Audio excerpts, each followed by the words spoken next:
درود بر شما دوستان و همراهان همیشگی به چینل دنیای معلومات خوش آمدید. دوستان، امروز باز هم با یک ویدیوی بسیار جالب و جذاب دیگر در خدمتتان قرار دارم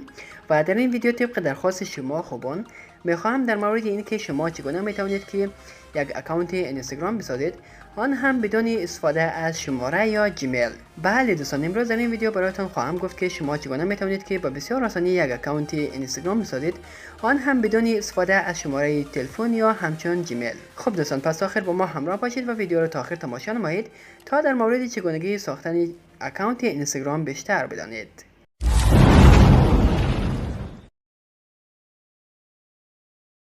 خب دوستان، برای ساختن اکانت جدید اینستاگرام که نیاز به شماره تلفن نداشته باشه یا همچنین نیاز به جیمیل نداشته باشه و با آسانی بتونیم که اکانت اینستاگرام بسازیم، در قدم اول اینستاگرام را باز کرده و بعد میریم در بخش پروفایل و اینجا در بالا شما مشاهده میکنید که بخش یوزرنیم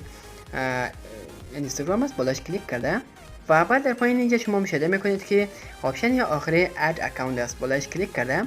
و بعد اینجا آپشن دومی را انتخاب میکنید که create a new account است، بالاش کلیک کرده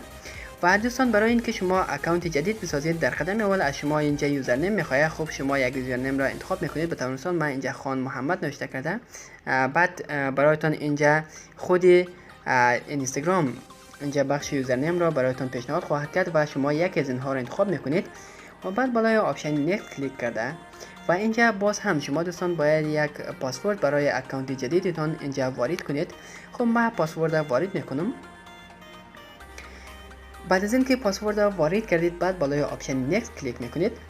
و دوستان اگر شما میخواهید که پاسورد برای همیشه در اینجا در اکانت اینستاگرامتان ذخیره باشه و شما نیاز به لوگین و لوگ اوت نباشه، پس بالای آپشن سیو کلیک میکنید و اگر میخواهید که ذخیره نباشه در پایین بالای آپشن لیتر کلیک کرده و بعد در اینجا شما دوستان مشاهده میکنید که دو آپشن دیگری همچنان اینجا وجود داره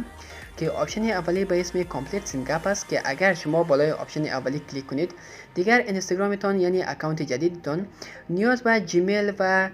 شماره تلفن نخواهد داشت و اگر آپشن دومی را انتخاب کنید شما باید شماره تلفنتان را وارد کنید و همچنین جیمیلتان را در اینجا باید وارد کنید. خب برای اینکه به راحتی بتونیم که اکانت اینستاگرام بسازیم و نیازی به شماره تلفن یا جیمیل نداشته باشه، پس آپشن اولی که کامپلیت سینگاپ است بالاش کلیک کرده و همین که شما بالای آپشن اولی کلیک کنید بعد منتظر میشین تا راجستریشن اینجا مکمل شود و بعد اکانت اینستاگرام اینجا ساخته خواهد شد. بله دوستان، اینجا شما مشاهده میکنید که بالای آپشن اسکیپ کلیک کرده و شما به راحتی میتونید که اکانت اینستاگرام بسازید و به راحتی میتونید که از اکانت اینستاگرامتان استفاده نمایید. دوستان واقعا یک طریقه بسیار خوب و طریقه بسیار آسان است که شما اگر اکانت های فیک اینستاگرام بسازید برای جمع آوری فالوورز ها، پس به این طریقه شما میتونید که اکانت فیک اینستاگرام ساخته و بعد میتونید که همچون اکانت ها را در اپلیکیشن ها باز کرده و برای اکانت اصلی تان فالوورز اضافه نمایید. خب دوستان، شما مشاهده کردید که یک طریقه بسیار ساده و آسان است و به همین آسانی شما میتونید که اکانت اینستاگرام بسازید چرا که نیاز به شماره تلفن یا جیمیل ندارد.